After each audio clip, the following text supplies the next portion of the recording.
One sphere takes over, the lines of reality blur, making it impossible to tell whether you're playing or being played. Oh, hell yeah. Are you ready to be played by fear? Or something like that? PlayStation.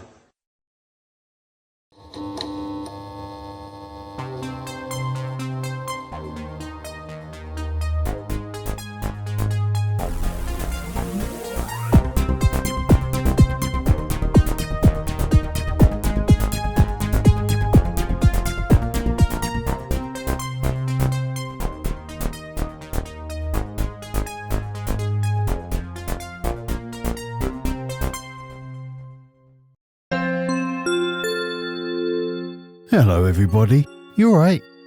Welcome to the first video of the new year here in the Game Vault. Yeah, a little late. Better late than never though, and this one took a lot of work. I know, I have been really leaning into this series of late and not showing the other series enough love, but the truth is, I've been really enjoying this looser format. Today's game was actually originally meant for the How Good Was It series, but due to a somewhat polarising reception and quite heavy storyline, don't worry, we'll get into all that later, it only made sense to bring it over to the vault. 'Twas while thumbing through a few old magazines, I came across this and had one of those, oh, I remember that moments. Listen, I genuinely intended to play a few different titles to find the right game to cover, but after I completed this 5 times, I knew there was no need to look any further. So, allow me to introduce to you one of the most intriguing PlayStation games I have ever played as the subject of today's video, Fear Effect. And with this one, we are going to get into the weeds. So strap in, boys and girls, because while I never have a set length of time to hit with my videos, trying to respect your time as much as possible, I have an awful lot to say about this game. And this is going to be a long boy.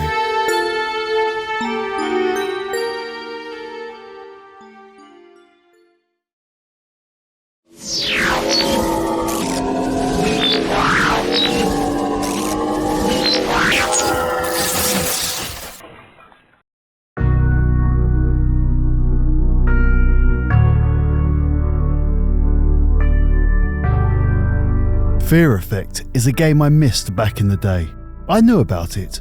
I even rented it and made a cheeky copy to play on my chipped PS1. Yes, Wranker. With me, you can copy all the games. Okay. Why do all my consoles talk to me? But for whatever reason, I never got through more than a few minutes of gameplay with Fear Effect. And it's a shame, because as a massive Resident Evil fan, this would have been right up my alley. As a result, I never watched any retrospectives nor playthroughs, meaning, apart from some nominal mentions in magazines 25 years ago, and considering I can't remember what I did yesterday, I know nothing about this game. Usually, I do some cursory research before playing a game for a retrospective, but I thought going in totally blind would be a nice change, meaning you'll get my thoughts and feelings while playing the game completely untainted by others' opinions. Fear Effect was released in North America on the 24th of February 2000 and in the UK shortly thereafter, regardless of what YouTube seems to think. Strangely enough, this game never got a Japanese release, even though the story leans heavily into Eastern Asian culture. In terms of perception, as I said, Fear Effect seems to be quite a divisive title, either adored by its fans or derived by its detractors, and I love throwing my hat in the ring on polarising titles. Just to be clear though, when I talk about this being a polarising title, I'm not talking about critical acclaim, because this game seemed to be fairly well received at the time, with even the hard-to-please Edge giving Fear Effect a 6 out of 10, a good score for them. I'm more so referring to looking through the various reviews and comments of the average guys and gals on the internet. I'm not actually one for putting much stock in the reviews of journalists, being far more interested in what my common man has to say. Yeah, that tracks. Now, I'm going to try and keep the preamble rambling to a minimum this time round, as I have a lot to cover. but I do want to mention something quickly for transparency. This is an old game, obviously, and it was a game that came on 4 discs, something that at the time was usually reserved for mega games, such as Final Fantasy VIII and IX. I mean, Final Fantasy VII was only 3 discs. When you got a game that came on 4 discs, you expected an experience that would take weeks, if not months, to complete. Fear Effect, however, only offers around 3 hours of gameplay, sans deaths. And the reason for this? The video files. Fear Effect has a very unique style. It has a very striking look I've never seen before. I will get into all that later, but I need to talk about the full motion video. I know AI isn't overly popular in YouTube videos, especially now it's trying to escape and create a Skynet-esque situation. And I, for one, welcome our mechanical overlords. Would you say it's time for everyone to panic? Yes, I would, Kent. But I really had no choice here. The resolution of the video files in this game is a measly 320 by 160 and heavily bit crushed to fit on 4 CDs. Not great for a 4K YouTube video. So, after extracting the files, I have used Topaz Video Enhancer to make it more watchable. Here, let me show you what I'm talking about. This is an original file stretched to 4K. I found this a pixelated mess, making the video unwatchable in my opinion. And this is my upscaling effort. It's not perfect. I am not a professional editor, but I found this far more palatable. Don't think this was just a lazy drag and drop job. I had to use multiple different models per clip, using different techniques depending on the type of scene, and then I had to further color grade and then edit to get it to look right. All this is my way of saying go easy on me, because this took a week of work, and I could have just gone the drag and drop route, which looks like this, so you're welcome, because this looks like arse. Well, I'm excited to get going. For context, I'm playing on an SCH 1000 PS1 fitted with the X-Station ODE, upscaled with the RetroTink 4K and no guides. So, with all that being said, let's see what this Resident Evil-like is all about, shall we?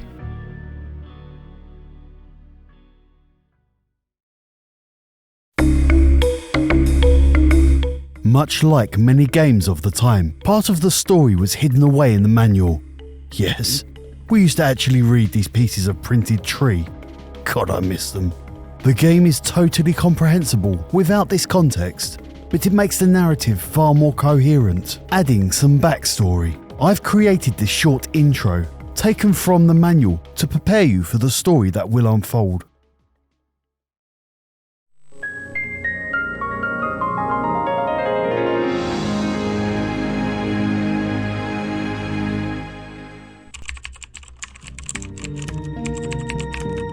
Check my emails. What's this?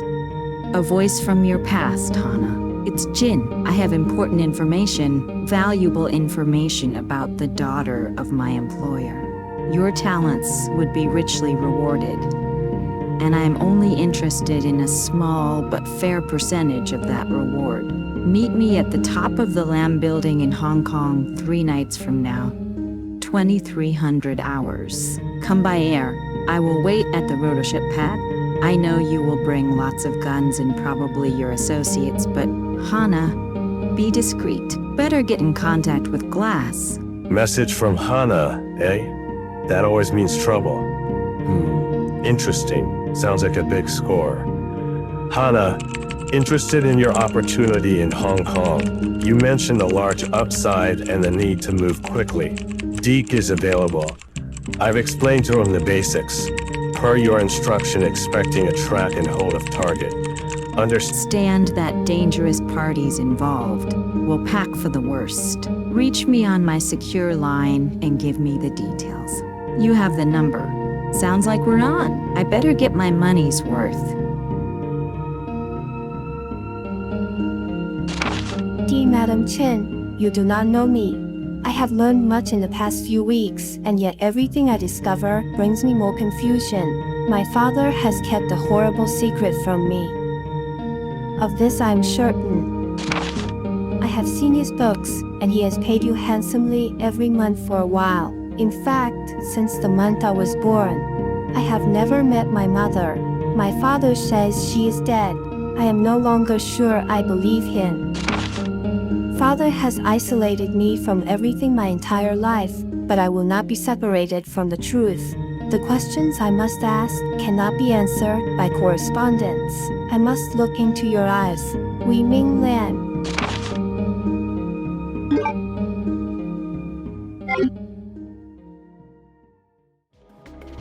Apologies for the voiceover quality.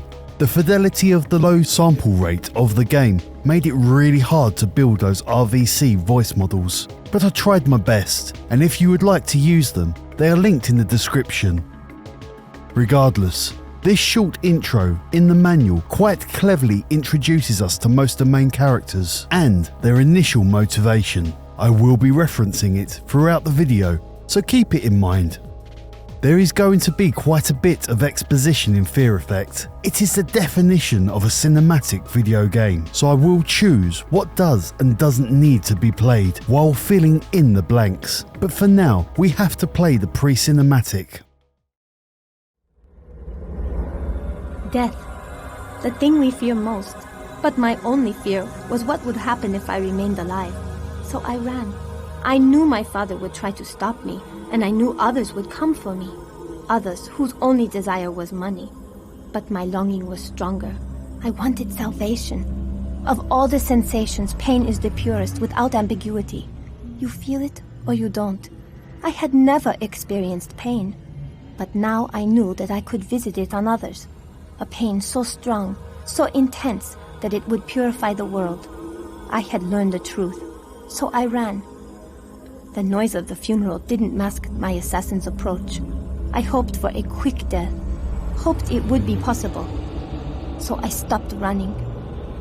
I had never experienced pain, and I so wanted to feel it now. I wasn't disappointed. Damn, a young girl getting her throat slit before the game starts. For the time, and maybe even now, that was quite an imposing intro, telling us early doors this isn't going to be campy, B-movie-esque survival horror.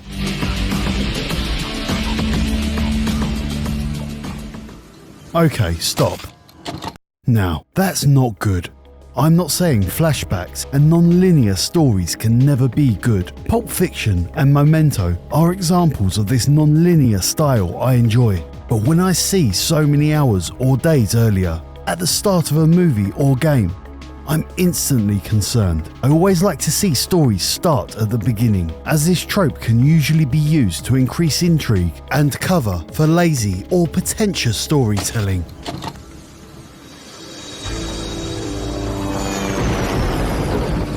Hong Kong, a familiar place in another time. Mercenaries were coming from the west, told of my disappearance by a man, a betrayer who worked for my father. I had become a commodity that would be redeemed for cash. That voice was Wei Ming. Back to her after this cutscene. Jin's reliable. Yeah? How do you know? He helped me get out the streets years back, before he threw in with a triad. He's always got an angle, but I'd say he's a friend. When you're talking about this kind of money, you can lose friends in a hurry. And once we find the girl, we are talking about this kind of money, right, Hana? Wei Ming Lam is the daughter of the most powerful triad leader in Hong Kong. Don't worry, Glas. If we reach his little runaway first, Lam will pay us handsomely to get her back. Of course, he'll want us dead as well. There, that's it. The Lam building.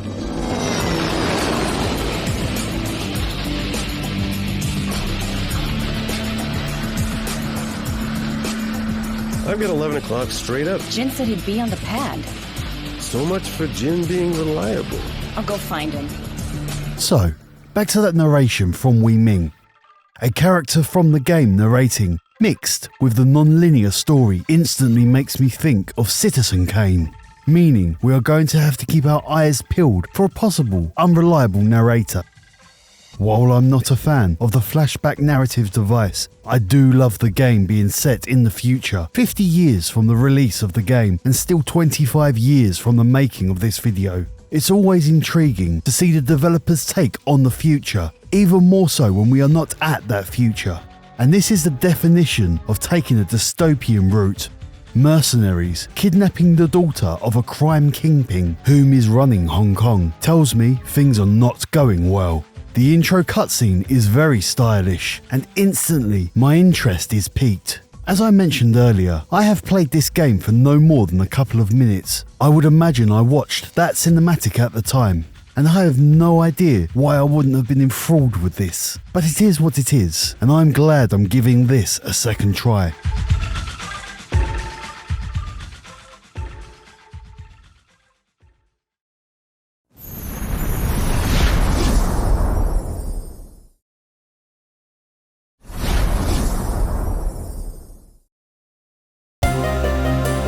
So, with the information we got from the manual, and after watching the opening cinematics, we know we have two of the three protagonists, Hana and Glas, on the roof of the land building.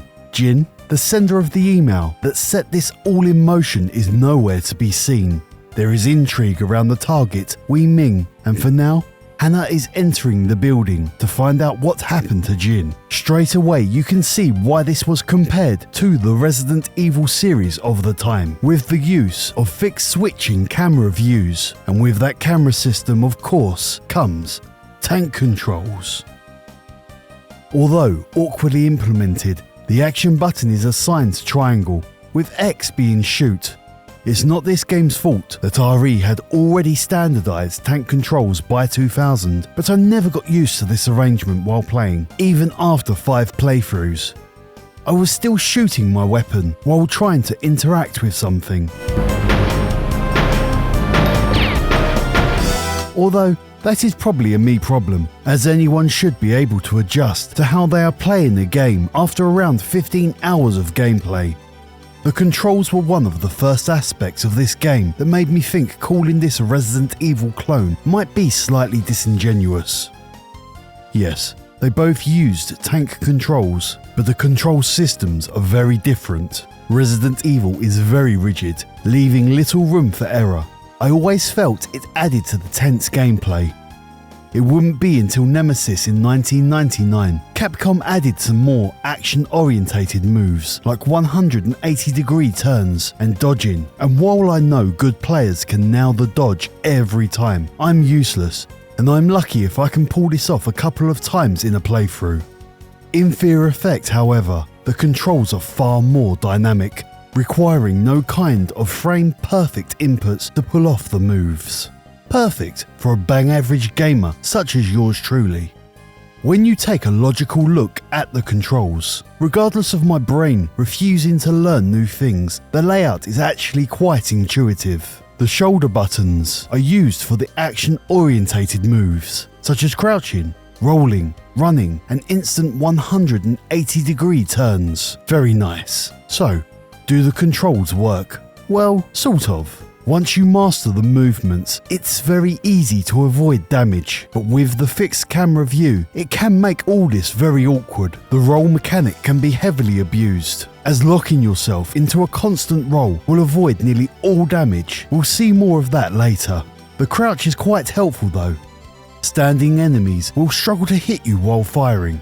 It does look a little gamey and goofy, the enemies standing right next to you not being able to aim down. But I'm cool with exploiting janky game mechanics. Crouching can also be used to sneak. Yeah, this game, so commonly compared to Resident Evil, has stealth mechanics. Not very advanced stealth, but stealth nonetheless. And it was at this point I started to question those comparisons even further. Although the gunplay does have somewhat of a twist to it. Rather than pressing the aim button when armed, the character will automatically lock on to the enemies. You know when you're locked on by this icon at the top of the screen, and it makes the gunplay a run and gun kind of experience. Say what you will about this system, and I certainly struggled to get acclimated. But the developer found a way to turn this typically slow-paced genre into a pretty competent action movie-like. It's quite impressive.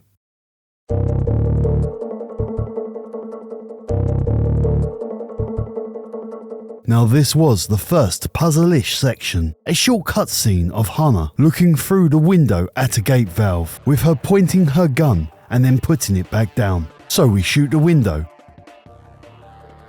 and open the valve. Not a puzzle per se, but I see what the developers are doing here.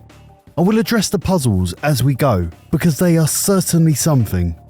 But for now, this is a clever way of telling the player to pay attention to your surroundings. And you do need to pay attention, because even here, there is a must-find fuse just off screen, easily missed if you don't explore. Listen, I've been playing this style of game since the 90s. I know the kind of bullshittery these games have in store, but this game is going to push me to the limit of said experience. Up the ladder, and oh, that's why we opened the gate valve. Oof, that's a rough way to go, but I'll take your key.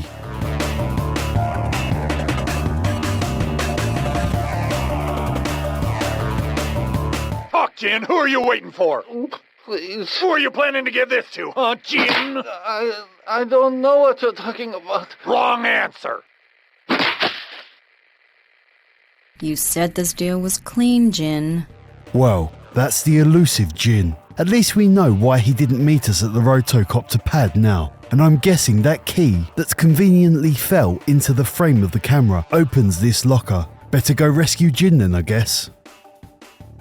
This is when Fear Effect is at its hardest, when fighting multiple enemies at once. And this ain't no film fight scene, where everyone politely waits their turn to get killed.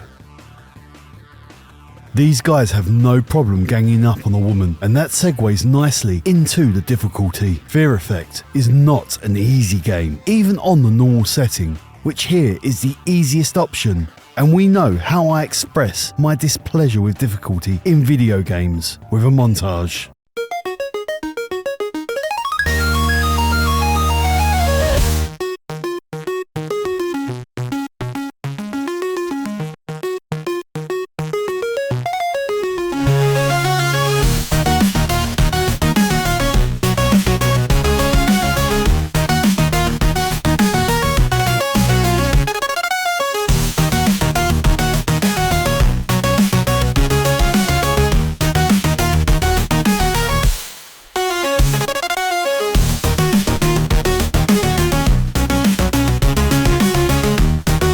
That was just the first 2 levels of my first playthrough, and calling this game trial and error is slightly an understatement. This was an entirely different situation on my second playthrough when I had learnt the game and its mechanics, but when playing blind, you're going to see these game over cutscenes on the regular. And I think the developers knew this, because I can't think of another game with multiple different game over cutscenes. Because of this, I can see why some take issue with this game. And another thing Fear Effect does related to this is the instant death for a wrong move. The last game I played with this level of egregiously unfair instant deaths purely for not doing what the developers want you to do was Dr. Hauser. I called it out then, and I'm calling it out now. Instant, uncalled for deaths can throat my scrot. I only mention this because the deaths will be cut out the video. But you bet I'm going to moan about the dickish gameplay as we go on, so prepare yourself. To offset this, the developers did away with the limited save system that was so prevalent at the time, and saving as much as you like certainly helps with the difficulty. The health system, when not being instantly killed, is actually quite interesting. The whole game was themed on this system. Much like Resident Evil, your character's health is visualized with an EKG meter, but the twist is, there's no health pickups in this game. The manual describes this best, stating, players' fear level is affected by being near an enemy or in a stressful situation. The meter goes from green at no fear to red, at which point a single bullet can kill you. Health is regained by things such as sneak kills, winning gunfights, solving puzzles, and finding key items. And in all honesty, it's actually a good idea. Not just a good gimmick, but a genuinely innovative system. Okay, tangent over. We get the key from the cutscene, and it's time to make use of that fuse we found earlier.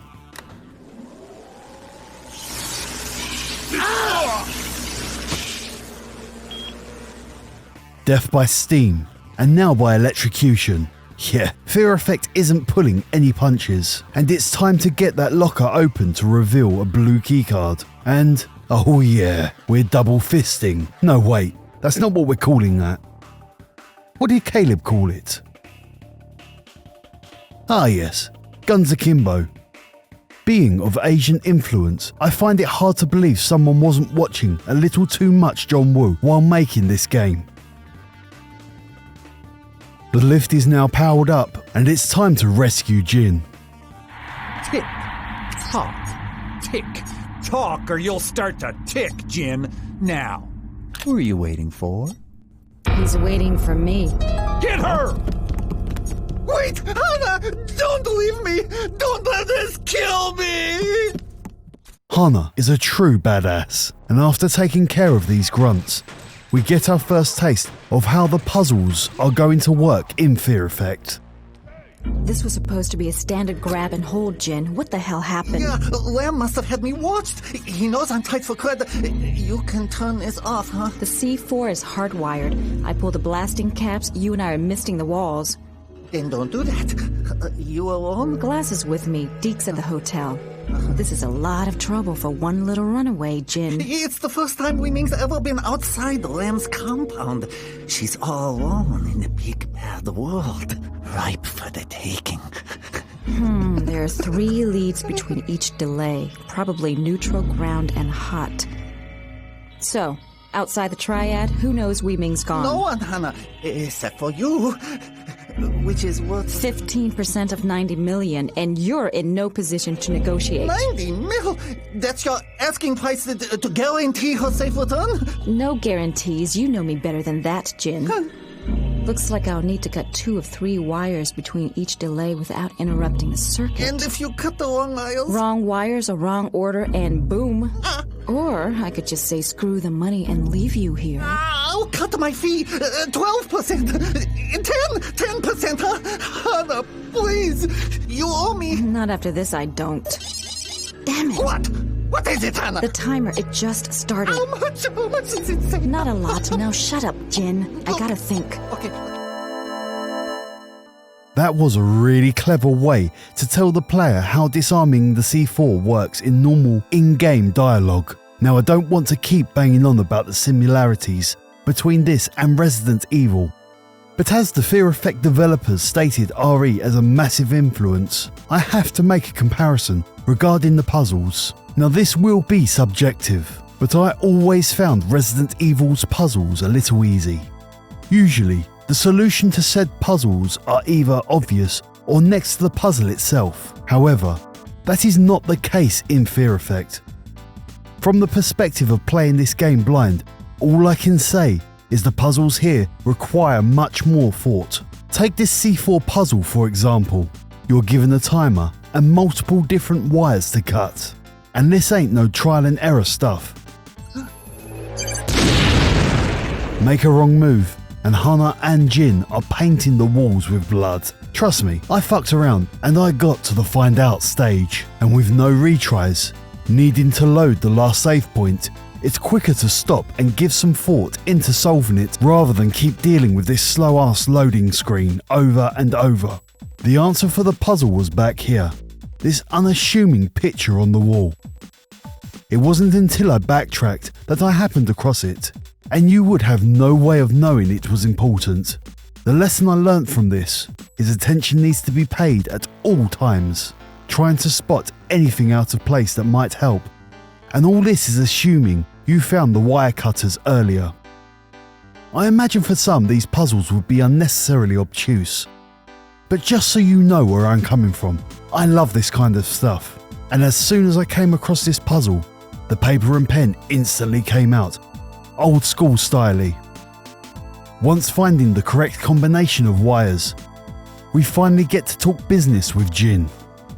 This could come in handy. About my fee, Hana, I was under a lot of stress. Explosive makes me nervous, eh? Give me the package, Jin. I made a flash disk with all your info on Wei Ming, including a good place to start looking for her. I locked it in the control panel near the neon sign before that jerk laid into me. And the key? With the jerk. All right, I'm going for the disc. You'd better go under and go deep. Yeah, for a moment I thought I was a dead man. Damn. See what I mean about the no-holds-barred approach of this game? Jin gets shot out the window, and his blood spatters over Hana's face. I know blood and hardcore deaths are nothing to write home about nowadays, but back then, the adult style of this game was far from the norm. We need to go find that data disc behind the sign, and you know we are going to have to fight the dude with the annoying laugh and the Tommy gun. One locked door, no way out, and the newly acquired C4 vest. Oh come on, Fear Effect. You're gonna have to try harder than that. The hatch is now open, allowing us to make our way to this very impressive, massive sign, being put front and center. And there you go. Boss battle time. This is actually a good battle to teach the player the control mechanics further. Up to now, you could have got away with running and gunning, but this battle is almost impossible without the roll mechanic. Not only does it force you to step out of your comfort zone, but you really do have to get good and fast. If hitting you with an entire volley, he who I dub Bellend Boy because, well, his head looks like a bellend, he will devastate your health or Fear Effect. Can't believe the game's making me call it that.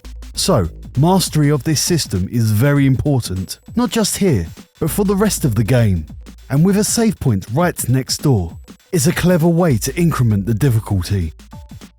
With a little luck and a lot of rolling, Bellend Boy goes down, dropping the sign key, giving us the second puzzle. I was well aware of Fear Effect's tricks after the C4 debacle, so I took note the sign was important, and after jotting down the characters, look at that glorious penmanship. This says Lamb's Enterprise, by the way, for anyone who was wondering. Using the possessive form of your name as the title of your company is a baller move. It's like a dog pissing on its territory and making it clear, this belongs to me now. Solving the puzzle is a piece of cake, giving us the data disc. And, god damn it, Hana.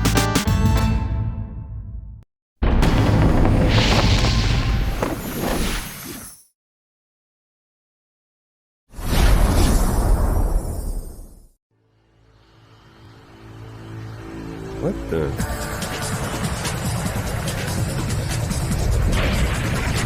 Oh, shit!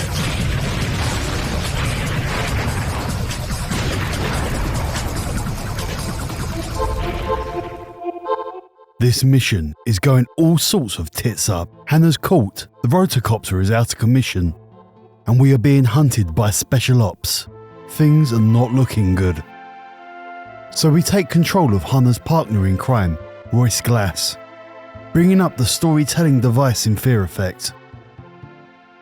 This game implements a strange style of switching between the three main characters at different predetermined points, with the player having no choice over this. It lays to rest the unreliable narrator theory I had at the beginning, because you're not playing the game through the eyes of other characters' perspective, rather just finishing each mission as a means to an end, with the game telling a linear story. It is a shame though, because I thought the unreliable narrator would have been an interesting narrative vehicle for the flashback format. It's not a big deal, just me overthinking things.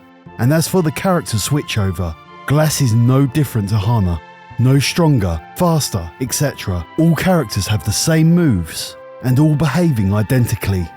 They do have fairly well-defined personalities though, with Glas being a gruff, quippy older mercenary, with Hana being a badass femme fatale. She is far from the modern day key to everything Mary Sue though. She makes mistakes, a lot of mistakes. She needs her friends, and has a truly compassionate streak. This is how you write interesting female characters. This section was a problem, born from my preconceptions. I assumed climbing the ladder was automatic, purely holding the up button out of habit. I could not work out how to get past this bloody rotocopter, and another pretty gruesome death scene. In fact, these scenes are so good, I'm going to start a counter for the really good ones as we go. Not for any reason in particular, I just really want to share the amounts of ways this game kills the characters in this world. Let's catch it up. I wasn't disappointed.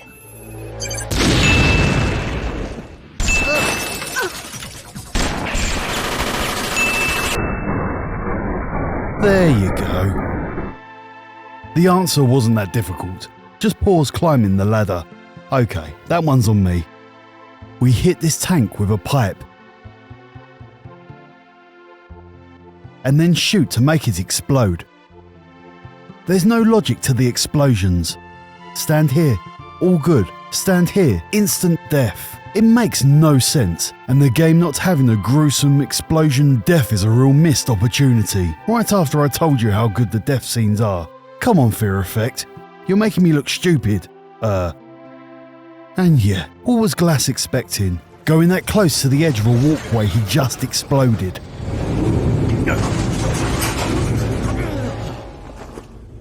Back to Hana, and with the explosion distracting the guard, a nice tie-in between the characters' sequences, Hana grabs a knife, and it's time to shank this motherfucker. As I said, badass. The target is now gone, so this is now an escape mission. Caught again. Seriously? Is Mr. Lamb. You've made 2 mistakes. First, I have enough resources to find my daughter without uninvited assistance. And second, you should have killed me by now. See, as I said, Hana is not invulnerable, and goddamn those guys are beating the ever-loving shit out of her. So that was the big boss, purely referred to as Mr. Lamb, Wei Ming's father, and he is on to our plan, which is an unfortunate turn of events, as he is the kingpin of Hong Kong triads, and Hana is in deep shite. Back to Glas, and he survived his fall unharmed. Yeah, I'm getting whiplash too, but you can't accuse Fear Effect of being slow-paced. After a tricky section avoiding his heating and cooling pipes due to the tank controls, Glas jumps down and engages in battle with a ruddy rotocopter. Metal Gear Solid flashbacks, anyone?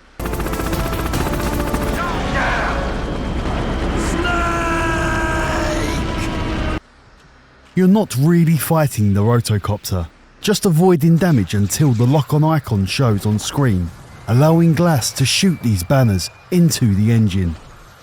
This is common boss fare in this game, with even the battles being a puzzle to solve, rather than a direct firefight. Of course, we have the mandatory boss accidentally opening the escape route once beaten trope, with Glas making his way back to the hatch, while making use of that awesome double fisting technique. Yep, that's the term I'm going with. And no, I won't shut up about how much I love it. My men inform me that this disk Jin left for you is encrypted. You will give me the code. I don't have it. Jin played me. He never told me about a code. Then take it. It's yours. You've paid for it with your life. Our business here is done. You may shoot. With pleasure. See? Double fisting works every time. Seriously, I'm loving these cutscenes, with a slow motion shot of Glas throwing the gun and Hana catching it. Very good stuff. This fight is another great example of what I was talking about with the boss battles, and this one was a little confusing at first, costing many deaths. There is a lot going on, with Glas holding off Lamb's grunts and Hana taking on another rotocopter. Once you get your head round the pattern, it's easy, and this is another example of the developers cleverly teaching the player how these battles are fought for the rest of the game. Ignore the guys back here shooting and ignore the rotocopter. Just pay attention to the floor, the pattern in which the bullets strike the floor, and then it's easy to side roll and avoid damage. It takes a while, picking up ammo when needed, but there is no time limit, and eventually the battle is won and Hana does some more cool shit. That's my girl. These cuts are one area I found ill thought out, however. The game goes from controlling Hana to watching the cutscene to taking control of Glas, an accusation I could definitely throw at this game, is sometimes it does a little too much. Honestly, this should have been the end of level cutscene, because if you haven't played this before, there is no way you would be expecting to switch to Glas here. And if you aren't pressing forward and run as soon as you take control of him, Glas is getting gunned down. I know, as this is exactly what's happened to me. I actually thought there was a problem with the timing of the X station, thinking the ODE loads the scene too slow, but no, it's just that janky. This isn't the only time Fear Effects does this, and it's quite jarring. I think at the time, I was just frustrated that after 6 tries at this boss, I finally beat it just for this cheap death. I was not impressed. Nevertheless, once back here, and after once again beating the rotocopter, we obliged by the game's bullshit, with Hannah and Glas making their getaway. Head for the hotel. We'll need to warn Deke. There's a shitstorm coming. Excuse me, Mr. DeCourt. This package arrived for you. Cheers. That is the most menacing looking character I have seen in a long time.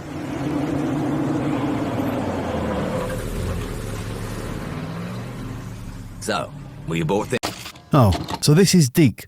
Well then, that face has backstabbing written all over it. So I'm definitely dusting off the betrayal counter from the Nightfire video. But I'm only going on a hunch. So let's tentatively put it over here. Actually, maybe a little closer like here. And we'll see how things develop.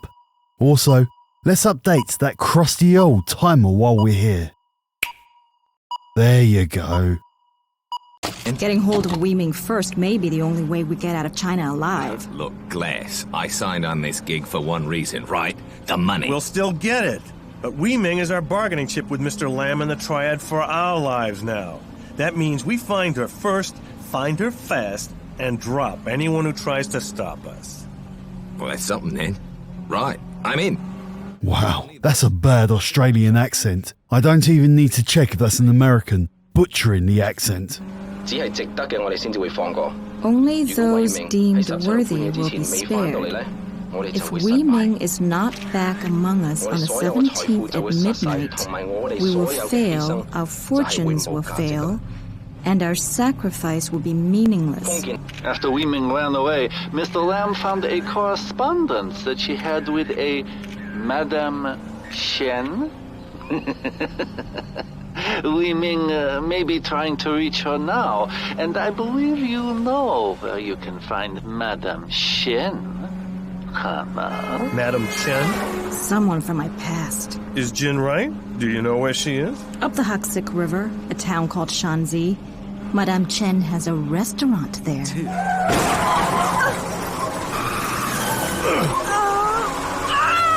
We're gonna split! Well, we're certainly not backing off the action in this game, and I'm here for it. So as we ventured into the manual, we know why Wei Ming is visiting Madame Chen. We now know there's a history between her and Hannah, and this simple grab and hold mission seems to have just uncovered a far deeper narrative. And with that, it's on to the small town up the Huxic River to hunt down the target.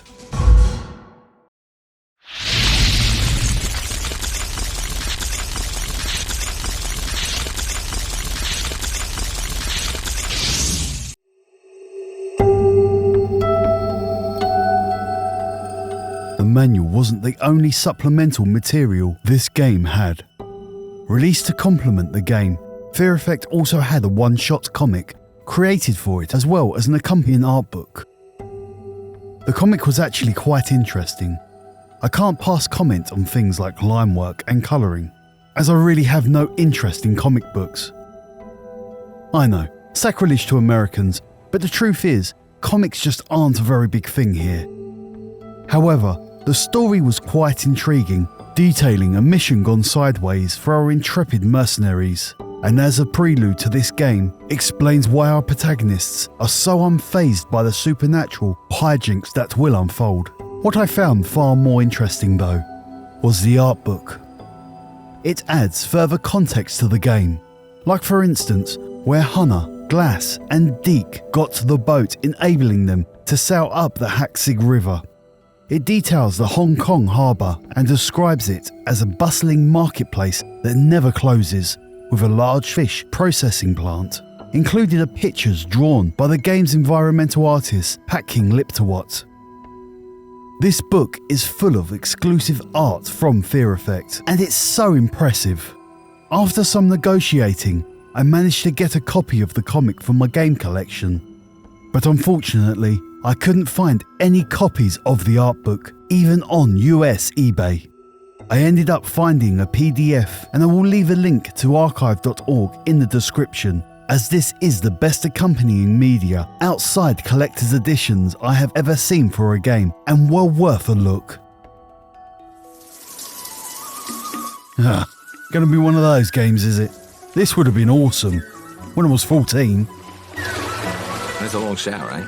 She has a lot to wash off. Hey, Glas, look. Look! Hana, get up here now. What? What is it? Shanzi? No, it's just a fishing village. You know more than you've told us, Hana. Why is this runaway so important?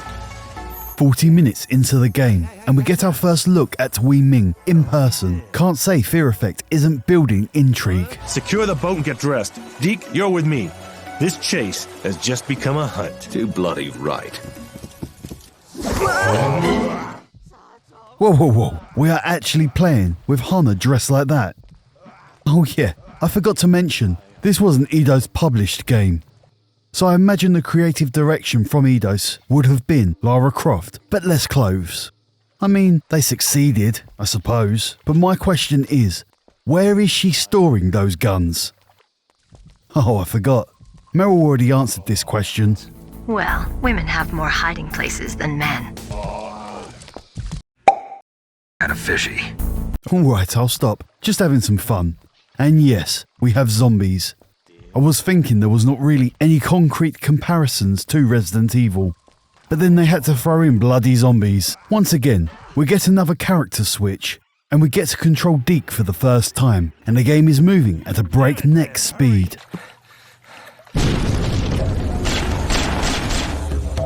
That wasn't very neighborly of you there, mate. You have no idea what you are up against. How you find this funny, then? How's this for a punchline? Oh, this face. Smiling while shooting the shitehouse of some dude isn't alleviating my betrayal concerns. Going to just move that a little closer. And this execution-style death is definitely getting another one for the count.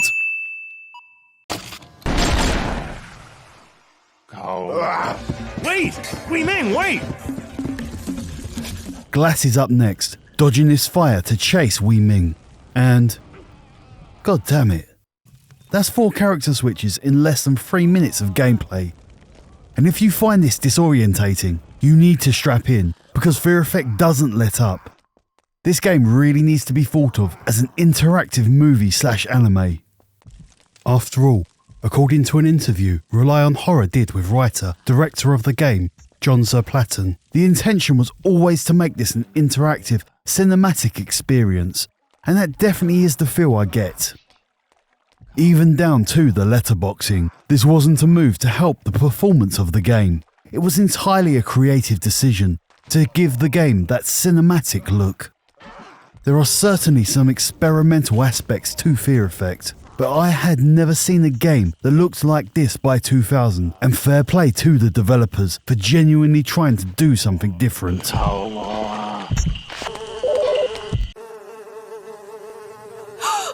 You must wash off the blood. It is the blood that drove them mad. The blood that makes them demons. What caused this? Oh, not what. Who? Yesterday, a boy was fishing by himself and fell on the rocks. His leg was cut, and he would have bled to death had he not been found by a young woman, a stranger. Wei Ming? She was covered in his blood when she brought him back to the village.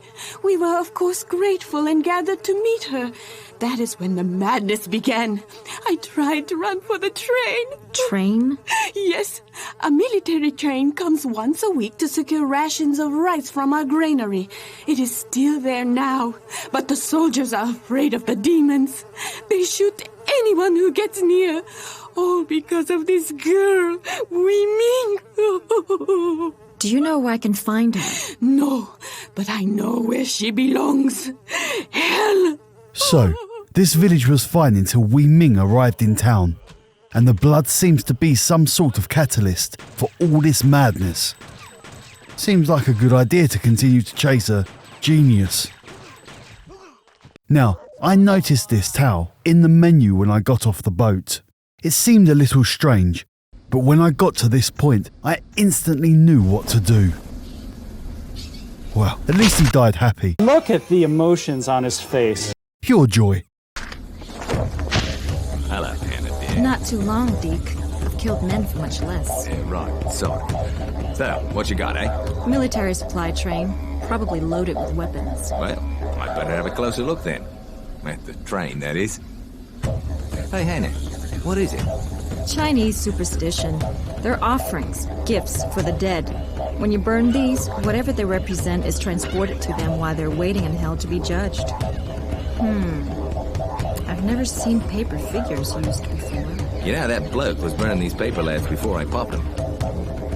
I'll check out the locomotive. Meet me there. Right, boss fella. Back in control of Deke, and one thing I will say is I love these shot pistols. They are absolutely devastating. They're Deke's exclusive weapon, but the trade-off is only having 3 shots before needing reloading. Don't go in there, Deke. It's a trap. Now, this fight gave me some major issues at first, really playing into that trial and error gameplay. It's also video game logic. Why would you trap him in here to face off with one guy when cornering Deke with several soldiers would have had him dealt with pretty quickly? I don't mind these gamey aspects usually. I don't give games anywhere near the same amount of scrutiny as, say, movies. But when a game is selling itself as a cinematic experience, it does make these gamey aspects stand out a little more. Regardless, this boss fight is not easy. I eventually worked out over here is a safe area, allowing Deke to take cover, but it's still not easy and led to quite a few deaths. The trick is to roll out after the boss has finished his volley and then take some pot shots. But don't shoot too early, because kaboom! The biggest enemy here is the controls, and they are not ideal for tight spaces, with the roll not exactly being reliable, and much like the previous bosses, make a mistake and the damage devastates your fear level. With patience being your friend, he eventually goes down and shoots the lock. Really? So what? Deke couldn't just shoot the lock? And that is another one for the count. Again, this lock is game logic, and we haven't had a puzzle for a while, so let's check this one out. Out of all the puzzles, I found this one the least well thought out. All the other puzzles in this game do have clear clues if you are paying attention, but this one can eat a bag of dicks. If I miss something, I would love to know. I even loaded the old duck station up so I could use some save states to reload different areas to try and find a clue, but nothing. So, move the fuses? Nope. Deke gets an electric shock. So, turn off the power switch. Now I can move the fuses. But what now? Let's take another look and see what the point of this is. Okay. So we have a ladder, and so activate the ladder? No, nothing. What now? A sign says ladder lock. Maybe we need to unlock it then. Lock 1? Nothing. 2? Nope. 3? That's it. So now the ladder? Yes, got it. But my god, what a terrible puzzle. I always feel if you need to use any trial and error to solve a puzzle, it has failed to be coherent. Honestly, let me know if I'm being retarded. But that's how you're supposed to solve this, right? Anyway, up the ladder. My god, Rational Games, those motherfuckers. They stole the spider splicers from this game. I refuse to accept Ken Levine never played this game. Fear Effect is definitely taking a supernatural, mystical turn, and after we take care of these definitely not splicers, it's back to Hana. Bugger all. What in the hell was that? How does flesh burn that fast, eh? Now this is a typical survival horror trope. Backtracking. I'm not complaining. It's the bread and butter of any Resident Evil likes. But make no mistake, it's busy work, extending the length of the game. After travelling from one end of the map to the other, collecting keys, Hana ends up exactly where she began, key in hand, to hijack the train. Now this is a return to form for the puzzles. And it's exactly what I was talking about. Everything you need to solve this puzzle is here. This reminded me of one of my favourite puzzles in the Broken Sword Director's Cut. And I love cryptography. Not the hardest coded message to decode, but it's still not bad. Hey, tell you what, let's get you lot involved. I'll start the timer and see if you can get this before the timer runs out. This is where the code is entered. And go.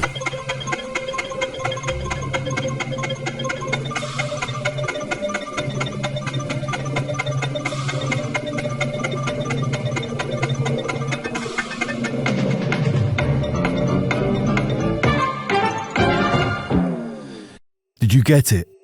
Please deliver the foreign weapon shipment to the boss before tomorrow evening to see your 8 grand. I was quite chuffed with myself for solving that one really fast. Wait, what's this?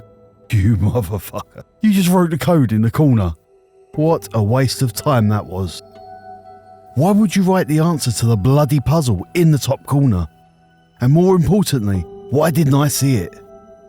I've gone from smug to feeling pretty stupid. Let me know if you noticed this in the comments, just to rub in how far more observant you are than me. Go on, rub it in.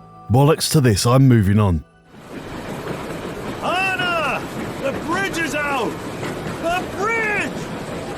Oh, shit. The bridge is out. Man, this ragtag trio are the Inspector Clouseau of the mercenary world. I love that kind of lucky, imbecile type character, bumbling their way through an adventure. But that is not how these three have been built up. They are characterized as a group of specialists, so they are going to have to perform some badassery to obtain that status for me. And the game isn't getting me again with that catching you off guard and then killing you crap. I'm on to you, game, and I was already pressing forward to run, so no. Although there is a death scene here, I'm going to play for the count. Are you alright, Pete? Watch him, hon. I'm gonna have a look.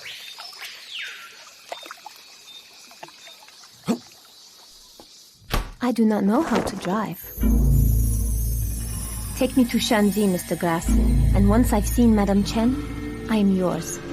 You can return me to my father and collect your precious money. See what I mean? After all that, they find Wei Ming by complete chance. Doesn't matter though. We have her now, and it's on to Madame Chen.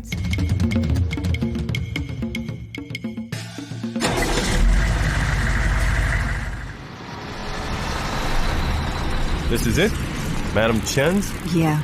I was hoping I'd never see this place again. Okay, I'll go inside with Wei Ming.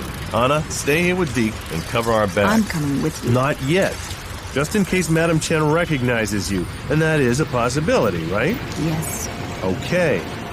And you, we have a deal, right? I would rather be returned to my father in one piece. So once I have seen Madame Chen, I will do as we agreed. You will get your money, Mr. Glas. Good girl. Let's go. Hey, what happened back at that village, eh, Hannah? Well, you think there's an answer inside that building? Inside those walls, there's only pain and despair. Oh, intrigue. We are building up Hana's backstory well here. What history does Madame Chen and Hana have? Yes, child. I am here to see you, Madame Chen. I am Wei Ming. You have been expected, child. And Mr. Glas, I expected you to be dead by now.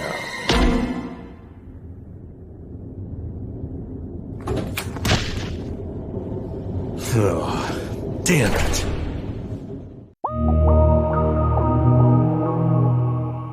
As we are now halfway through, I just wanted to take a moment to mention Possibly one of the most impressive aspects of Fear Effect, the voice acting. Regardless of the interesting Australian accent, the voice acting has been absolutely superb. Considering the links between this and Resident Evil, the developers certainly didn't carry over that poor and cheesy B-movie-like voiceovers. This is probably due to all three of the main protagonists being voiced by genuine actors with quite the back catalogue of work, and from the best I can tell, are still in the industry. I think this could now be the best acting on the PS1, definitely up there with Metal Gear Solid for me. Of course, the voice acting is only one aspect of the sound design in this game, and in terms of soundtrack, it's fine. I always try and judge these things by the intent, and the devs were clearly going for a cinematic sound experience totally in line with the rest of the game. It doesn't always work. Due to the small amount of music tracks included on the discs, sometimes the music can become repetitive, and sometimes it's missing altogether. The majority of the effort went into embedding the music into the cutscenes along with the voiceovers, the reason I have mostly used music from other games in the background of this video. What they have made here though is very unique. It's very understated, used to complement the type of scene it's used in. I also like how they played around with this particular sound drop.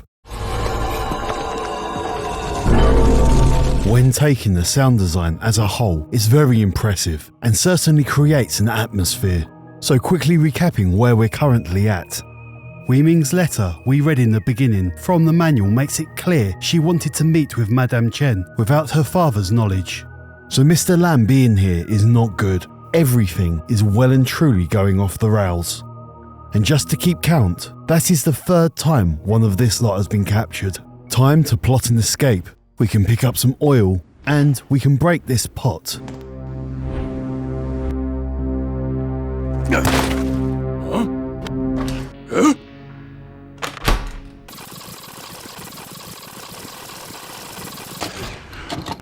Okay, well, that obviously isn't right. Let's try again. The oil is to make the floor slippery, so in front of the door. Try again. Oh, we can pour it here, but it goes down the drain, and Glas gets killed again. Oh, you have to tip the oil out at this exact spot. Careful, slippery when wet. Yeah, that one's getting a count. Someone straight up snapping their spine is pretty gnarly. Sneak up on this guy, and it's on to Deke.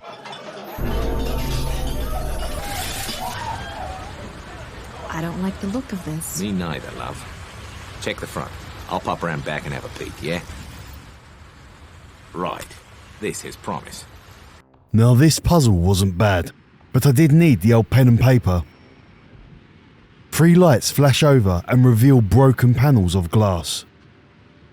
A fun little puzzle, but goddamn the pathing. Put a toe out of place, and Deke is going to bed early. After a little sneaking with Glas, through a kitchen with just about every health code violation, he activates the fire compression system and all hell breaks loose. Hot oil in the face is pretty brutal, but I'm not sure this would kill you. I've met a few people with serious oil burns, and they seemed fine apart from the scarring, so this isn't getting a ding. Come on. What the hell happened, Glas? They've got her. Lam and Madame Chen took Wei Ming and tried to put the hurt on me. I say it's time we exit. What about Wei Ming? We can't leave her. Lam's not going to pony up any cash now. We've lost, Hana. Let's get Deke and go. I'm not leaving without her, Glas. I know what happens to girls here.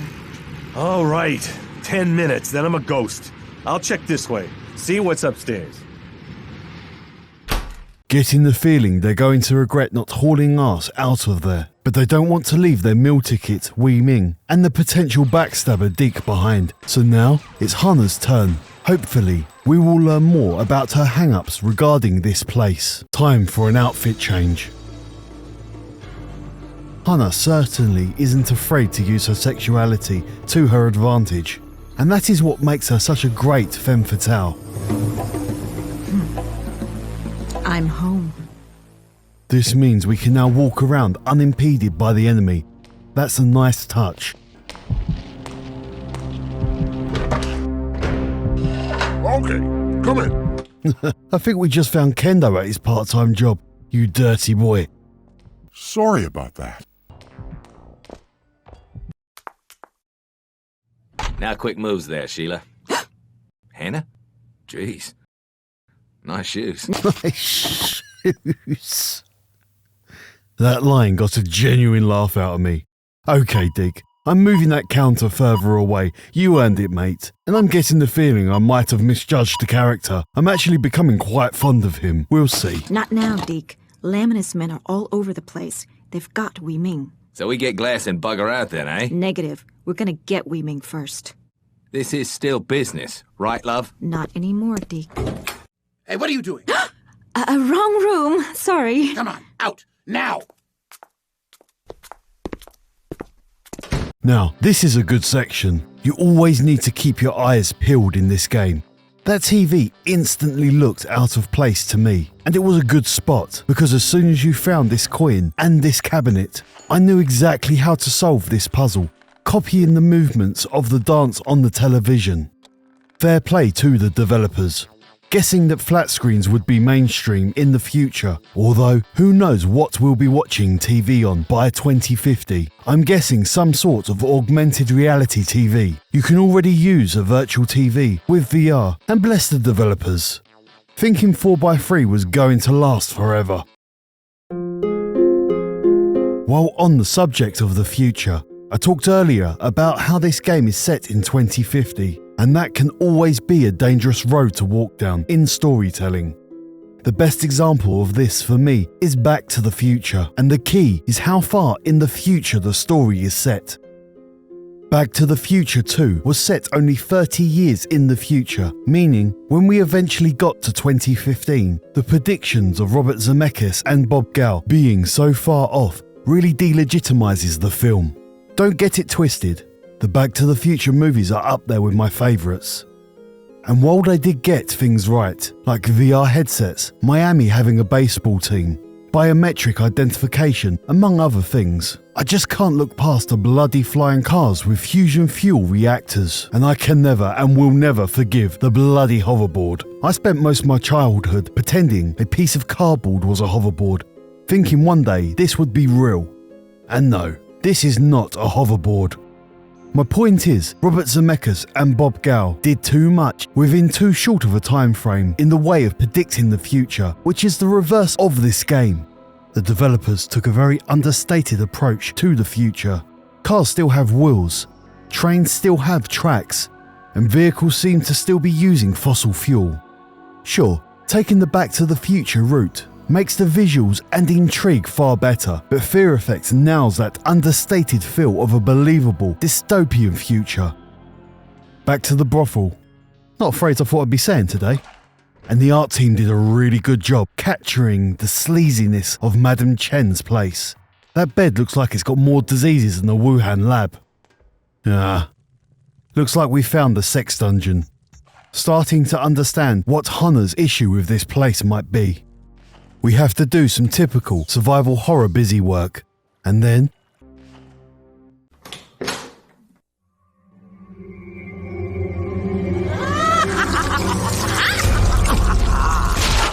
Oh, that doesn't sound good for Deke. Well, it's Glas's turn now. Definitely going to avoid that room.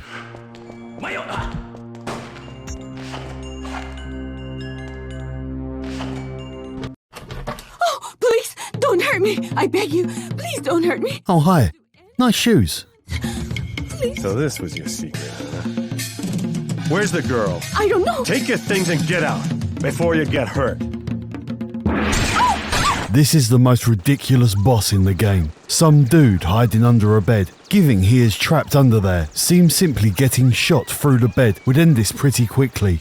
Well, there's a punishment for doing that, leading to a pretty gruesome game over. So, we are going to have to play by the game's retarded rules. The little red dot tells you where the next volley of bullets is going.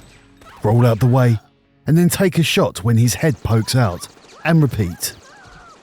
Wait, didn't he have a handgun? Yeah, see? Now he's got 2 SMG-type guns. You know what? Who cares? By this point, let's just get it over with, as I hate this boss fight.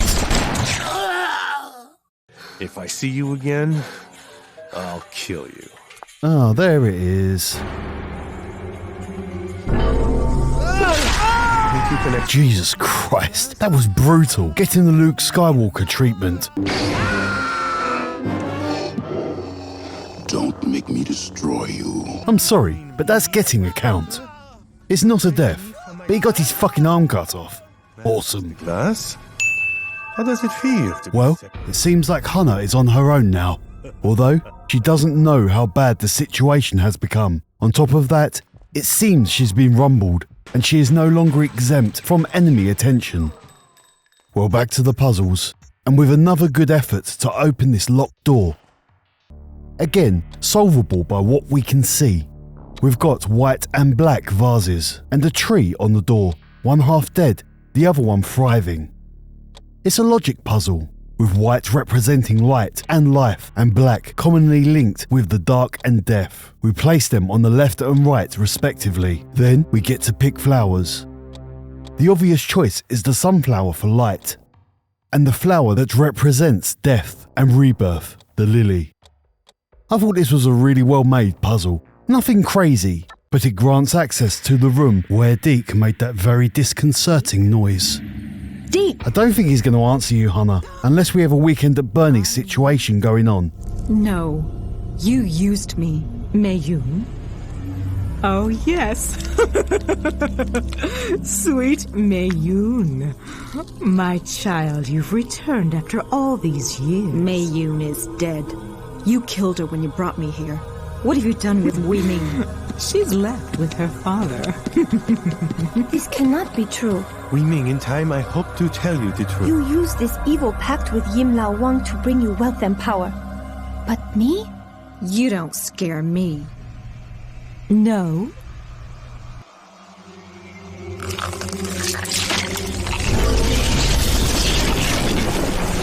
How about now? Why does she look more attractive now? I'm all kinds of confused right now.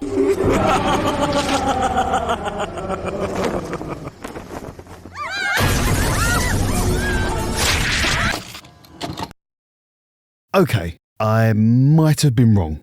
First off, that is definitely one for the count. And I have to admit when I make a mistake. I was well off here. So let me just get that betrayal counter out of here. There you go. Let's just pretend I never mentioned it. You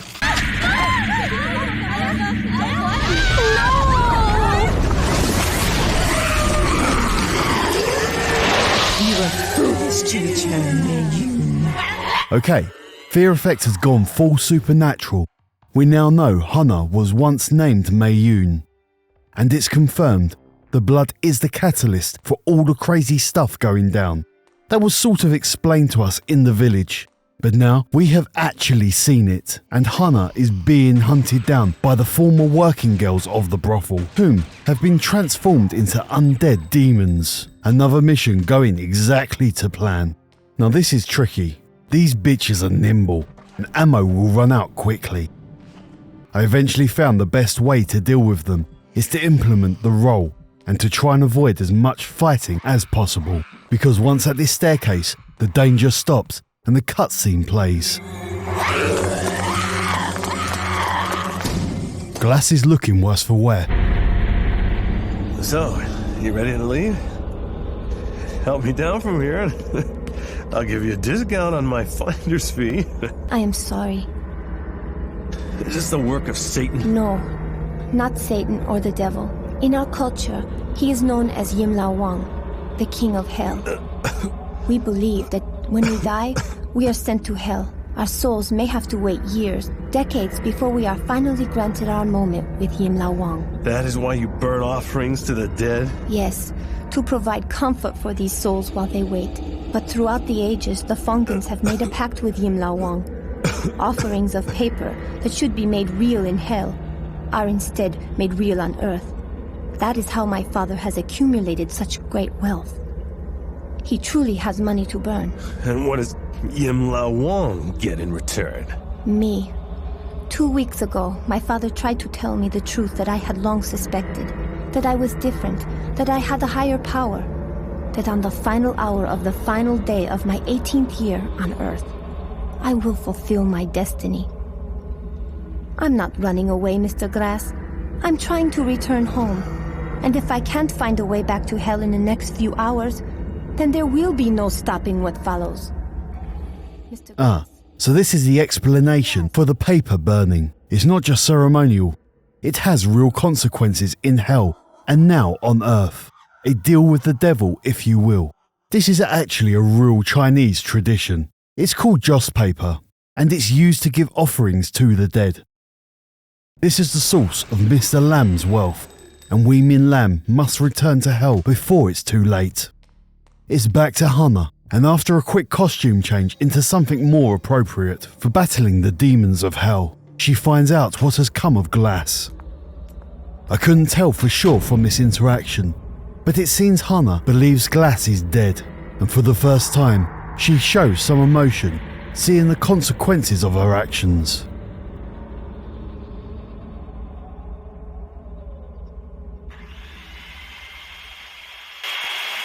I'm very impressed with your audacity, child. Or is it a lack of emotion masquerading as courage? Is that how you can kill so many, Mei-Yun? Be without emotion, like when you used your body to escape me, yes? But poor little Mei-Yun. Jin wouldn't help you leave until he'd had his taste. I always thought you were bitch from hell. Then, as you die, take some small comfort in knowing that you were right. Got him. What a great line. This really does give us the complete picture of Hana's character, taken in as a child by Madame Chen. She was forced to, well, you know, she used her sexuality to escape and become a deadly killer, using that skill set to work as a mercenary. It's a great story arc. And going back to what I was saying earlier, this is how you write strong female characters, for want of a better phrase. She has gone through true adversity to become the person she is, this aloof, stoic femme fatale. And the fact is, this has all been very well conveyed in just 2 hours of gameplay by this point, and it's very impressive. As for the boss fight with Madame Chen, it's the usual fare. You can't directly attack her, needing to burn the joss paper representation of Madame Chen dropped by these demons. The joss paper will be a far more important mechanic from now on. And once we burn 3 pieces, Madame Chen goes down. You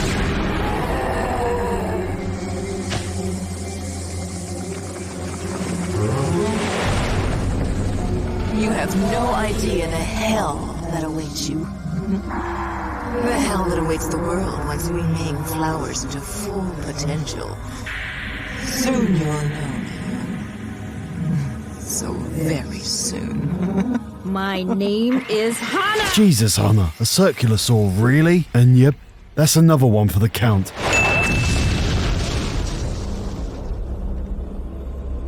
I am a perfect mirror, Hana. When they look at me, they see the true evil within themselves. An evil that can no longer be suppressed. An evil given form and purpose. This is a one-way trip, Hana.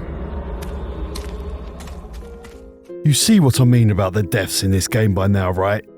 I mean, I'm no prude. I've been watching horror films since my age was in the single digits. In fact, I didn't even know there was anything wrong with that until my mum had to field angry phone calls from parents because I had played my VHS copy of Hellraiser for their 8-year-old children. But even I would have been surprised by the gore in this PS1 game at the time.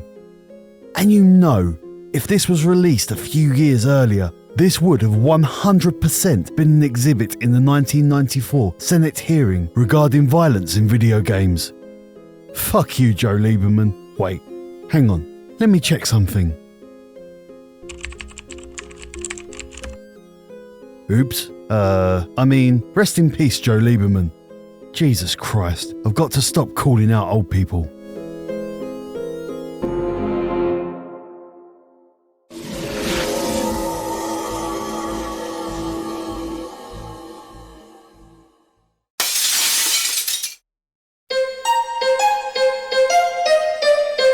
As we enter the final act, I think it's a good time to talk about the style and appearance of this game.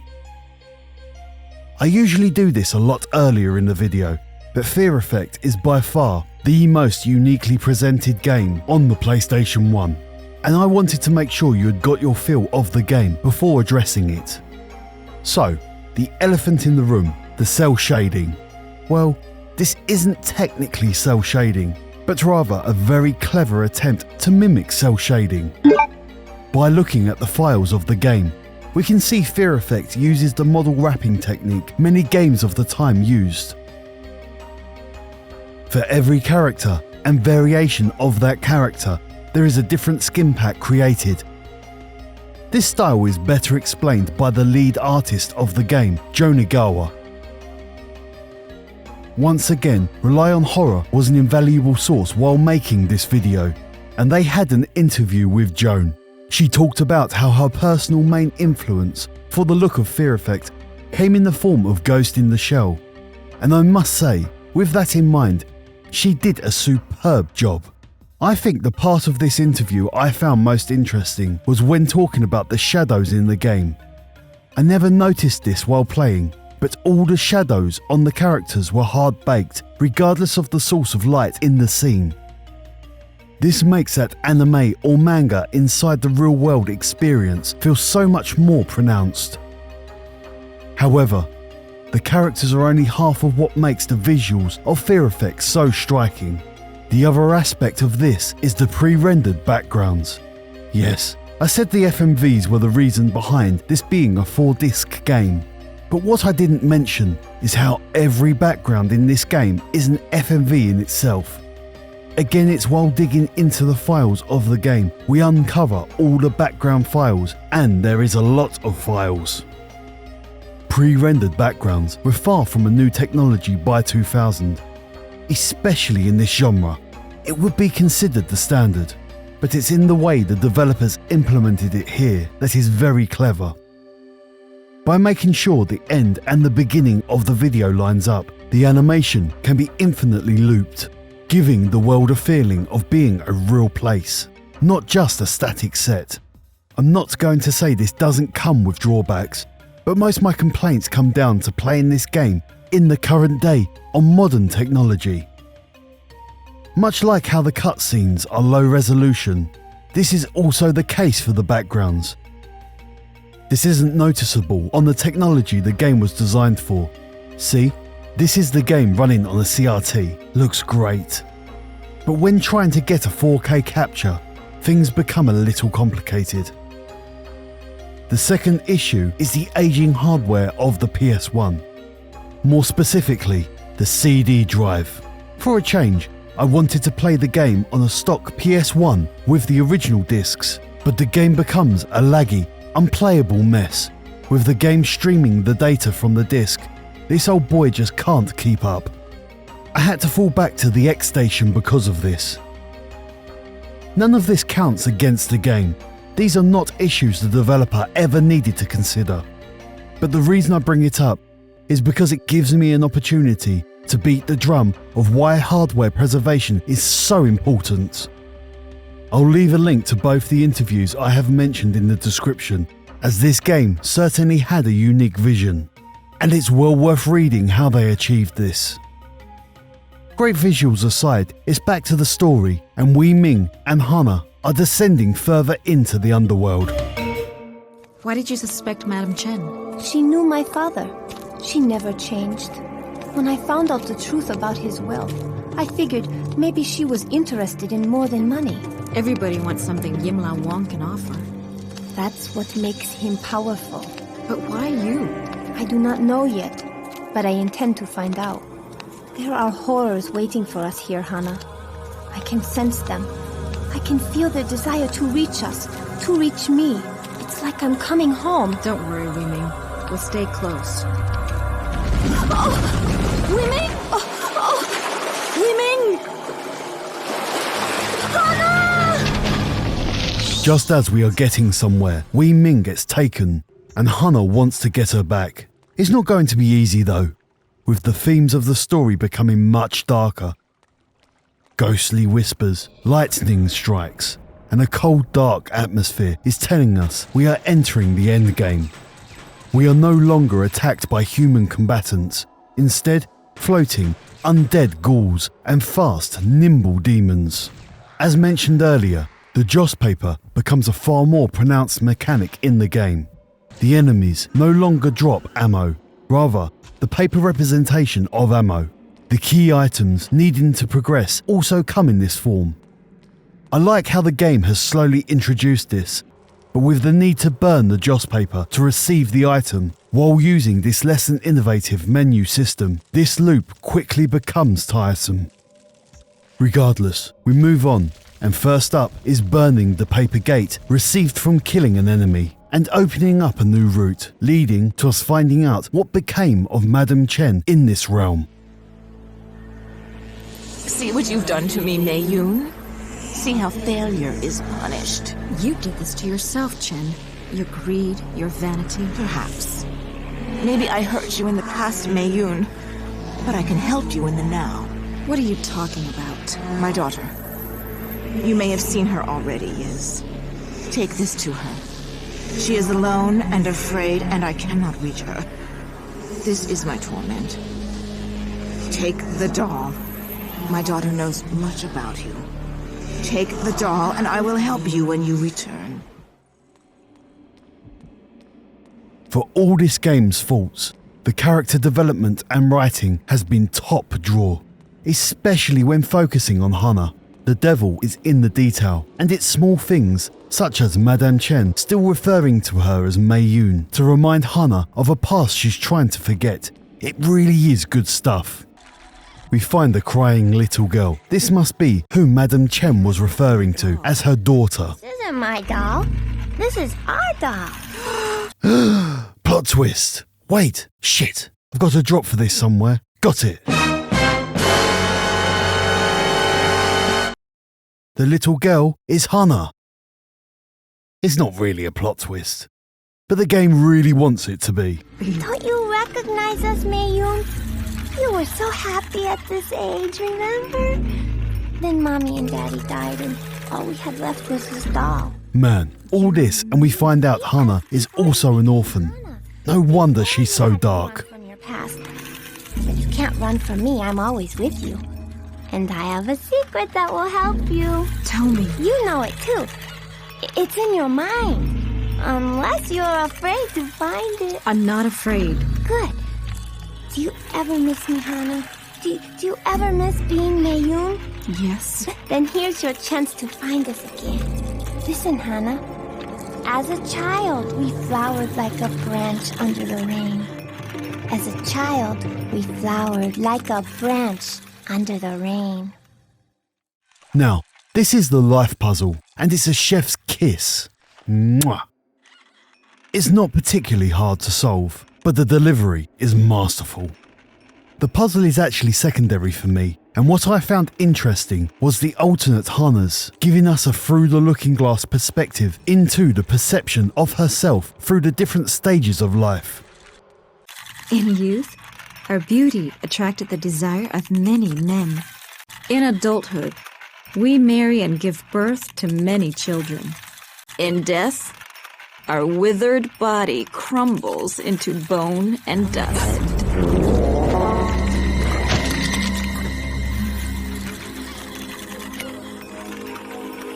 I'm not afraid. So well done. And it's time to return to Madame Chen with the stone scroll. A gift. A thank you, Mei Yun, for looking in on my daughter. Did you like what you see? I'm not your daughter. Oh, but you were once my girl, Mei Yun. Mei Yun is dead. You killed her. My name is Hana. Nothing was taken from you that you weren't willing to give Mei Yun. You fool only yourself to believe differently.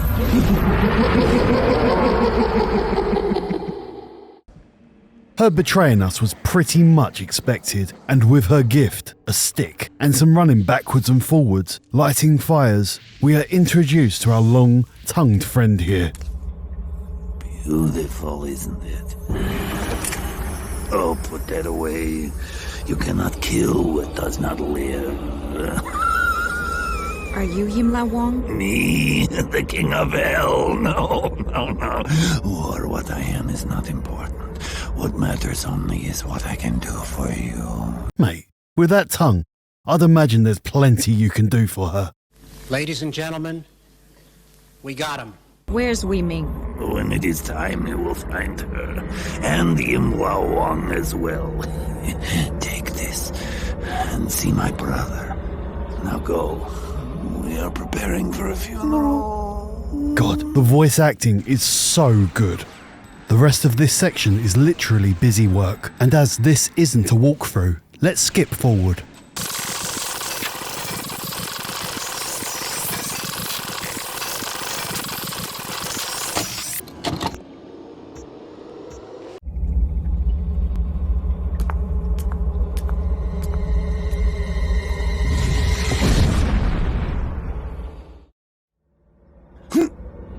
Oh yeah, Glas. Is there anything more badass than missing an arm and using the other to lift yourself off a ruddy meat hook? What a Chad.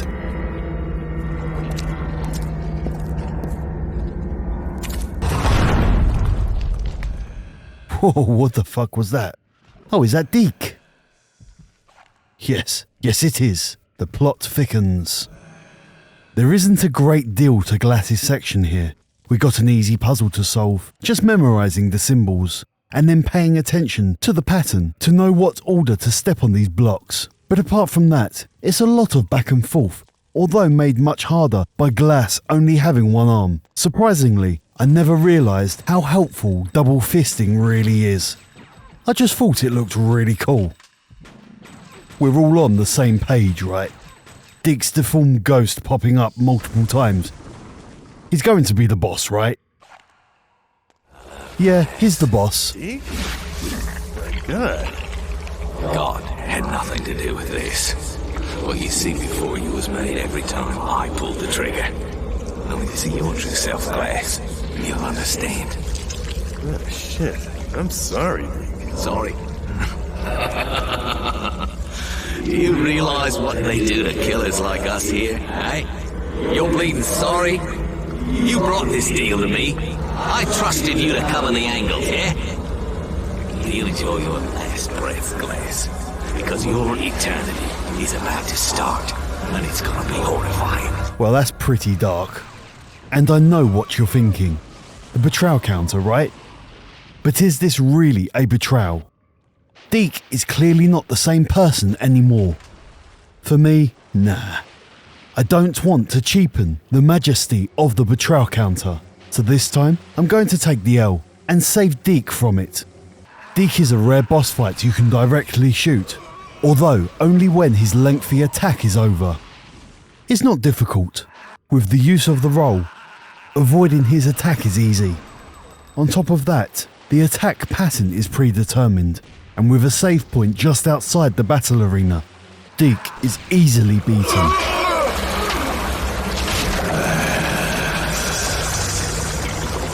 Rest easy. I'll make them pay for this. You have my word. Ah, hell yeah, Glas. You avenge your friend. Well, it's back to Hana to finish her business. The symbolism is so well done. And what would a Resident Evil like be without a crank handle?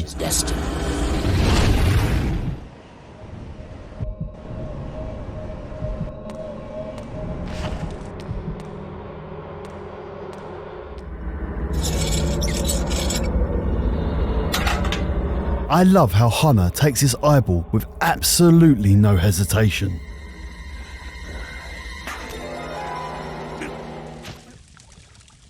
Whoa. Glas just came out the well and instantly gone. Game logic again? Okay, I'll let it go this time. And we come full circle.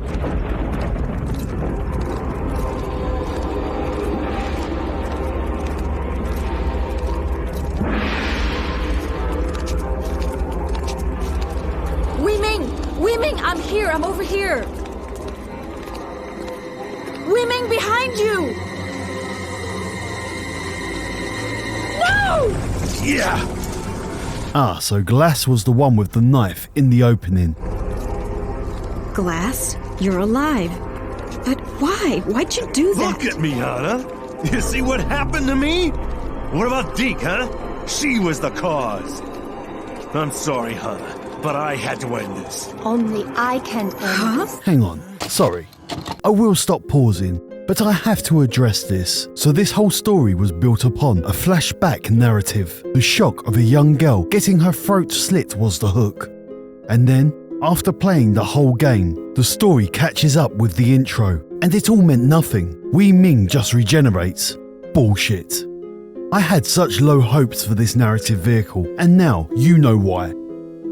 There really was no need for the 24 hours earlier bollocks, and it's only hurt the game in my opinion. Fine, I'll let it go, but I'm not angry, Fear Effect, just disappointed. I told you, Hannah.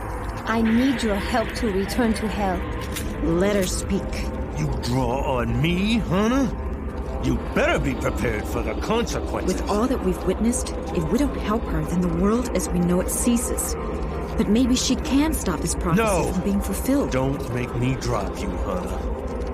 Hannah! Hannah! I'm going after her, Glas. Shoot me if you must.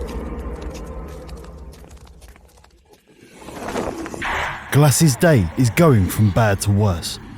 This is an unwinnable battle, with Glas eventually becoming overwhelmed. Need a hand? Mate, what a dick!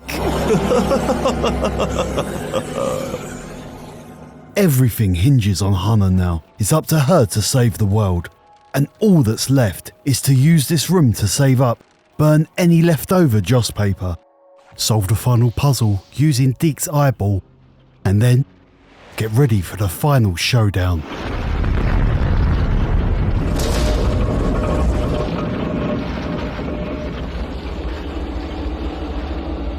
Wait, is that Jin? Hannah! Oh, dearest Hannah! Oh! Jin?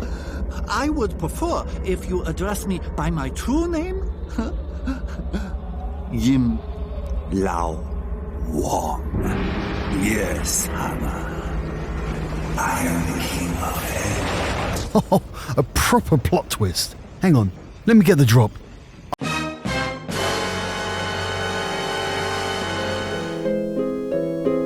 I honestly didn't see that coming. It's exposition time, kids, so strap in, because while I have been editing the FMVs down, this one needs to be played in full. You want answers? Hell is full, Hannah. As fast as they can be judged, more come. They stand before my mirror, a mirror so perfect it reflects their soul. And they are transformed into what they see. But I can no longer condemn them into the levels of hell, because there is no room left. Wei Ming is my solution. When men look into her eyes, they will also see their souls. It will be as if they looked into my mirror. You've set me up from the beginning. I was so disappointed that you never questioned why Wei Ming's power transformed others in your presence while you remained unaffected. The rooftop. Your blood. The only antidote for Wei Ming's gift. But why? I was testing you, Mei-Yun. I need someone to look after Wei Ming while she completes her destiny. Someone without mercy. What have you done with her? Where's Wei Ming? Wei Ming is back in hell. You've lost. You think this is hell? Oh, Mei-Yun, you cannot begin to imagine. We've come this far. Help me get the rest of the way, Hannah. I can stop the prophecy. I can do this. My heart is strong. Oh, Wei Ming, you have no heart? I created you the same way as lamb's whelp. You began as a burning piece of paper. Right here.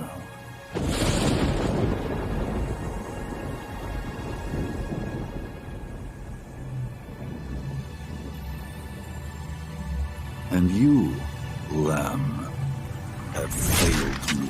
No! No! No!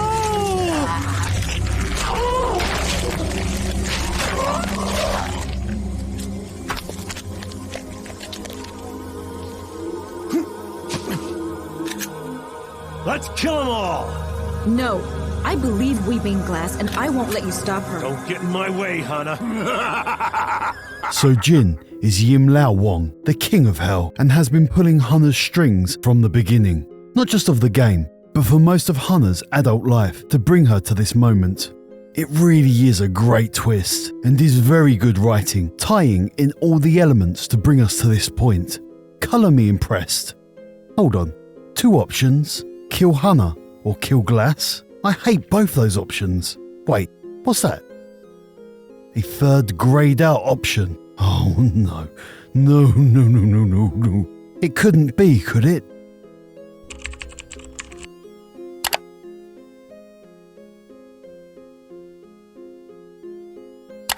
You got to be kidding me. Oh. Alternate endings with the perfect one hidden behind the hard mode. Okay, let's do this.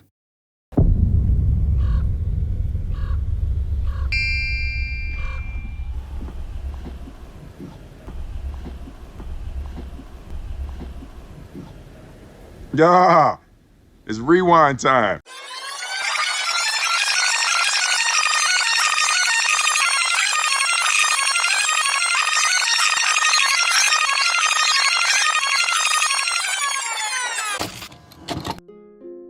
Alternate endings hidden behind a difficulty level was not an alien concept then, and it's not something that died the death it should.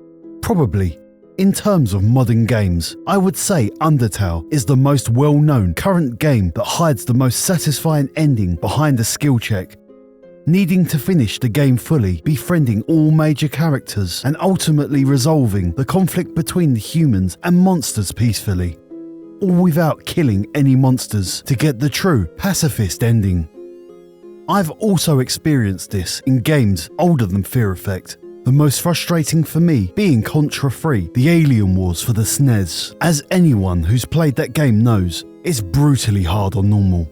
And getting to the end and finding out the final boss and ending is hidden behind the hard difficulty is hindering on cruel.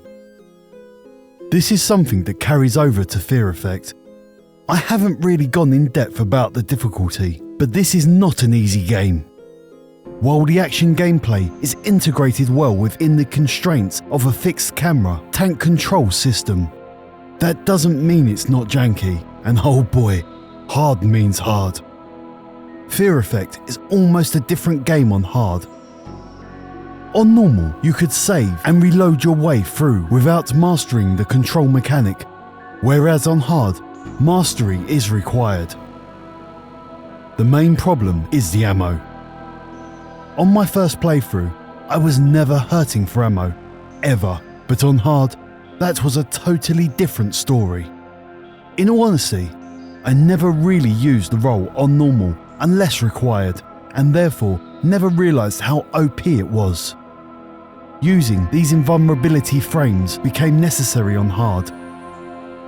This was most noticeable on Glas's trek to hell, where I pretty much soft-locked the game due to no ammo. This led to reloading an earlier save, and thanks to the limited 4 save slots, all I can say is thank God for the Memory Card Pro and the multi-channel save system. I still had to replay part of Hana's section, but it's better than starting from the beginning, which would have been the case otherwise. Unfortunately, this turns the game into somewhat of a slog, constantly rolling to get past enemies. Okay, we're back, now with the 3rd option unlocked. After all that, I at least want to show you the alternate endings. There's 5 of them in total, with 3 win scenarios and 2 lose. Yes, even when you lose the final battle, the story plays out. Although I'm only going to give the Cliff Notes version for brevity. Hana wins. Hana kills Glas, battles with Lamb's mutated form, shoots Jin in the head, then cutscene plays depicting Hana's Let It Burn ending. The world is saved, but at what cost? This is the version of Hannah that has truly given in to her darkest impulses. Hannah loses. Hannah is beaten by Lam. Jin spares her and Hannah becomes the de facto defender of Wei Ming as she burns down the world. Glas wins. After shooting Hannah, Glas beats Wei Ming, leading to him burning down the brothel. This ending suggests the joss paper at the end is of Hannah, with implications of a possible resurrection. Don't worry, I will address the plausibility of these endings. Glas loses. Probably the creepiest ending. Glas vows to kill Wei Ming, and she says the prophecy is complete, with my guess meaning she is going to take her time ending the world of the living. And finally, we get what is considered the good and canon ending. Both characters down arms, and it's time to take on the mutated form of Mr. Lam, just like in the Hannah win scenario. It's somewhat of a disappointing final fight. I beat him first time, even on hard, and that isn't me boasting, my gaming ability is nothing special. It follows the theme of most of boss fights up to now, being unable to directly attack, needing to kill Lam's lackeys. They drop paper money, a nice callback to how Lam obtained his power, with burning the money causing damage. Again, it's game logic, but I have to point this out. If Yim Lao Wang hadn't sent out these totally toothless enemies, there would be no way to defeat Lam. The only real danger in this fight is Lam's rather telegraphed attacks, easily avoided, and once his life bar is depleted, we get to see the good ending, the fruits of our labour. Well, my labour, but I'll share. I will repay you for the sacrifices you have made, and I will never forget you, Herman. You ruined everything!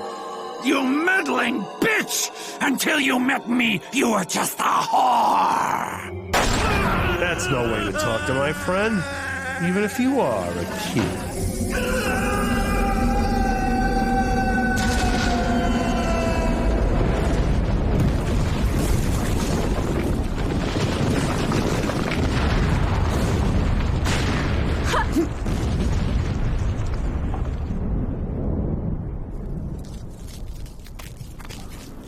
Hey, mate.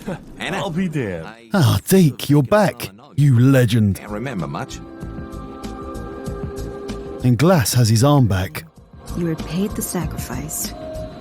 Right.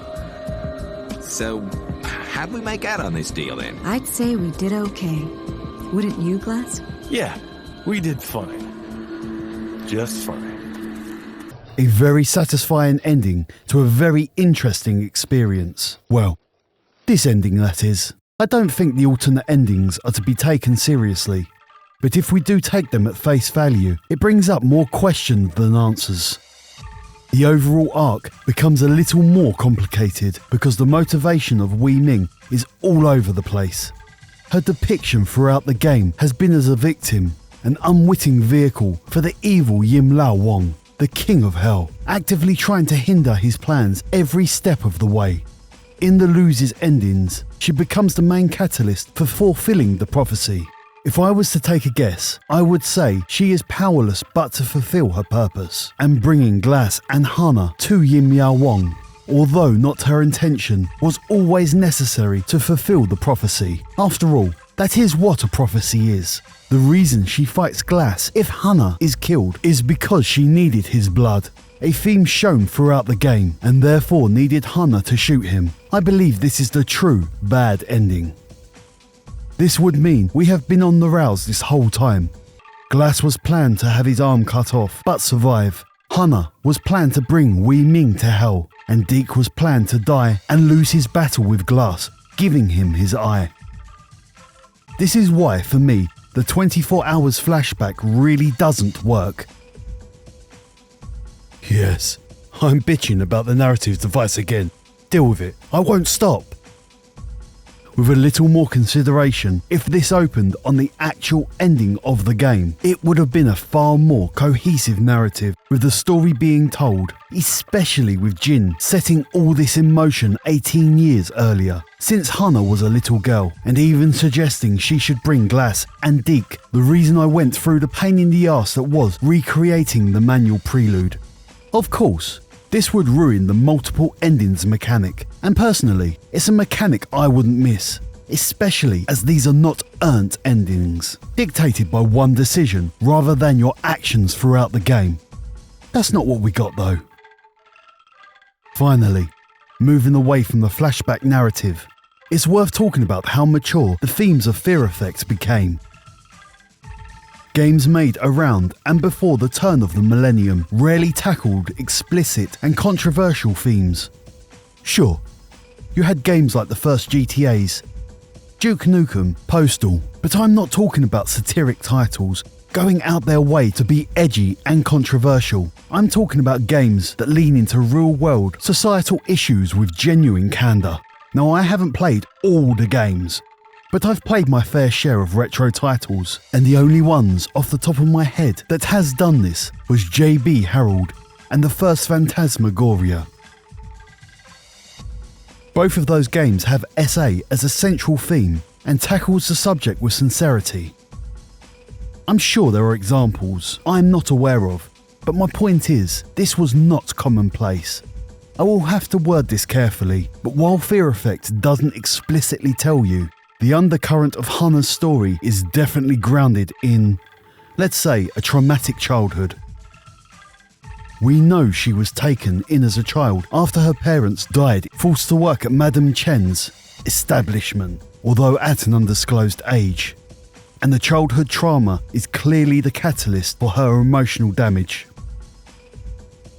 I kind of hope, and I'm choosing to believe, the scene where Hannah talks to future and past versions of herself is indicating she wasn't exploited until she was of age. That is supported when the 18-year-old version of Hannah says, "In youth, our beauty attracted the desire of many men." And that is my interpretation of the story. The clever thing is about Fear Effect is it tackles this without shoving uncomfortable subjects in your face.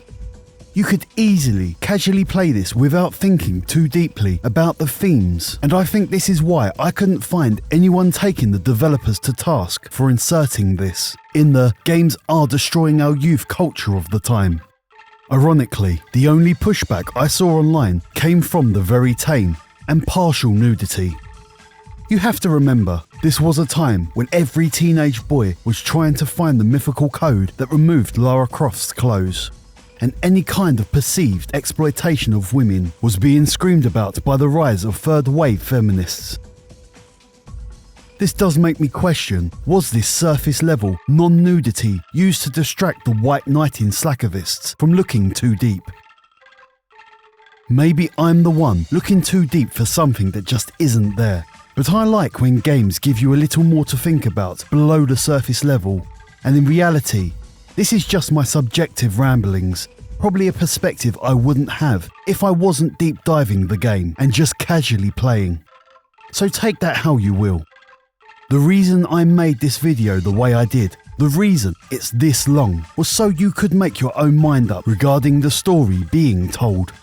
Nothing in this video was included by accident. All the pieces are there, and if you have watched the whole thing, you have seen all the major plot points. And if you have a different interpretation of the story, the themes, and the endings, please let me know in the comments, as I would love to know your take on this game. Regardless, we are at the end, and with the world being saved by our bumbling protagonists, it's time to roll credits.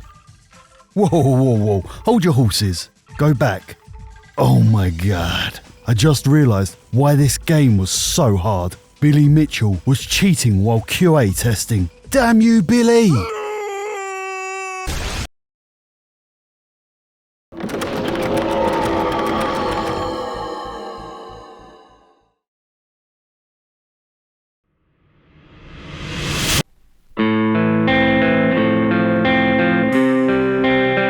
I want to be totally clear. I didn't plan to follow the narrative of my Dr. Hauser video here. However, the experience and similarities while making both videos bore a striking resemblance. With both, I went in blind, full well knowing Fear Effect and Dr. Hauser have been heavily surmised as low-rent Resident Evil likes over the years, and both games were polarising. But I learnt a lesson while making that prior video. not to prejudge a game by the most recent, repeated narrative. And even though I made comparative references between Resident Evil and Fear Effect throughout, the truth is, much like with Dr. Hauser, these games are similar by genre only. Sure, we have tank controls, fixed camera angles, zombies, and even the developers stating Resident Evil as an inspiration. But Fear Effect does so many things that Resident Evil doesn't, and in reality, it's a completely different game. A game fully entwined with many different types of media. There's a reason I played that commercial in the cold open of this video, and I'm sure anyone paying attention would have noticed. The theming of that ad does not match the content of the game, and that's the problem. If Eidos were trying to make comparisons with Resident Evil for marketing reasons, then you can't blame everyone else from connecting those dots. I know this was an issue because the main man behind Fear Effect said as much while doing an interview with Game Critics, showing regret for the tone of said advert, which nicely brings us to the developer. I purposely haven't mentioned the developer of this game, Kronos, and that's because I wanted you to experience the game before I talked about the founder of Kronos and head creative mind behind this game, Stanley Liu. He really had a vision here, and Fear Effect seemed to be his passion project.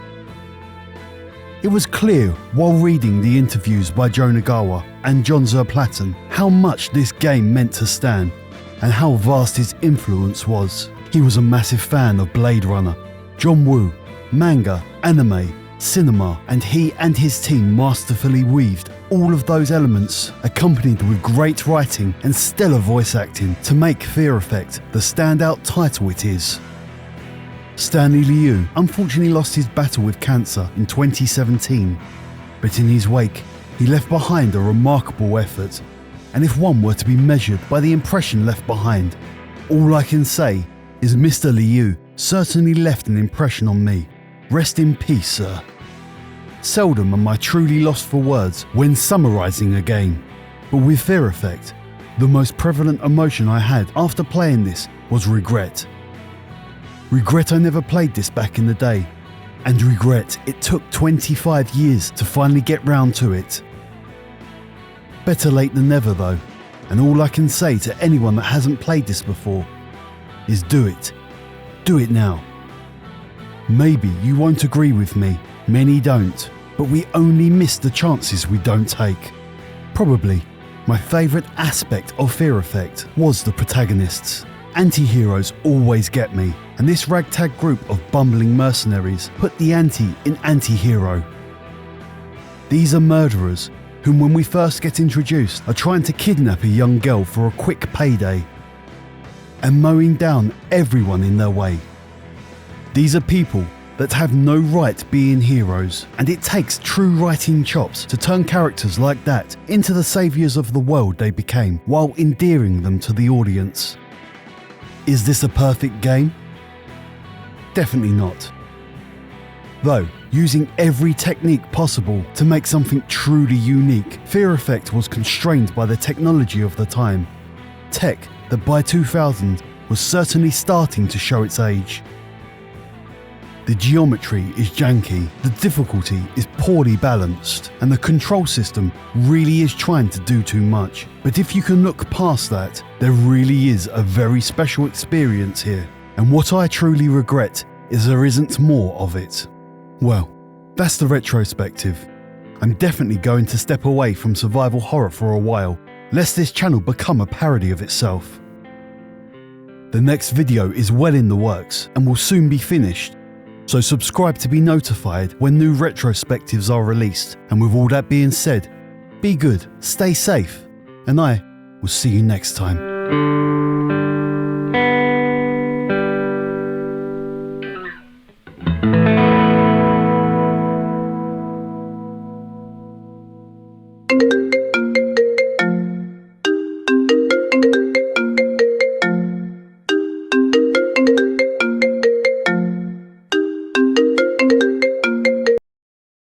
Ahoy, hoy.